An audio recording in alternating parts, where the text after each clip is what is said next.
ನಮ್ಮ ಭಾರತ ಸಂವಿಧಾನವನ್ನು ಡಾಕ್ಟರ್ ಬಾಬಾ ಸಾಹೇಬ್ ಅಂಬೇಡ್ಕರ್ ಅವರು 2 ವರ್ಷ 11 ತಿಂಗಳು 18 ದಿನಗಳಲ್ಲಿ ಬರೆದ ಅತಿ ದೊಡ್ಡ ಲಿಖಿತ ಸಂವಿಧಾನವನ್ನು ಜನವರಿ 26, 1950ಯಲ್ಲಿ ಜಾರಿಗೆ ತರಲಾಗಿದೆ. ತಿದ್ದುಪಡಿ ಆಗೋಕ್ಕಿಂತ ಮುಂಚೆ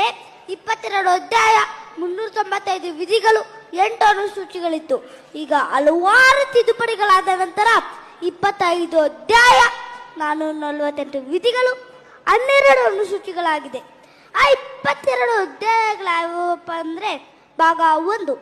ಒಕ್ಕೂಟ ಮತ್ತು ಅದರ ಭೂಪ್ರದೇಶ ಆರ್ಟಿಕಲ್ 1 to 4, ಭಾಗ 2 ಪೌರತ್ವ 5 to 11, ಭಾಗ 3 ಮೂಲಭೂತ ಹಕ್ಕುಗಳು 12 to 35, ಭಾಗ 4 ರಾಜ್ಯ ನಿರ್ದೇಶಕ ತತ್ವಗಳು 36 to 51, ಭಾಗ 4 ಎ ಮೂಲಭೂತ ಕರ್ತವ್ಯಗಳು 51A, ಭಾಗ 5 ಕೇಂದ್ರ ಸರ್ಕಾರ 52 to 151, ಭಾಗ 6 ರಾಜ್ಯ ಸರ್ಕಾರ 152 to 227, ಭಾಗ 7 ತೆಗೆದುಹಾಕಲಾಗಿದೆ 238, ಭಾಗ 8 ಕೇಂದ್ರಾಡಳಿತ ಪ್ರದೇಶಗಳು 239 to 242,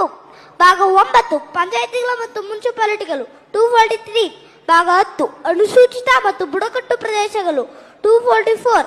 ಭಾಗ 11 ಕೇಂದ್ರ ಮತ್ತು ರಾಜ್ಯಗಳ ನಡುವಿನ ಸಂಬಂಧ 245 to 263,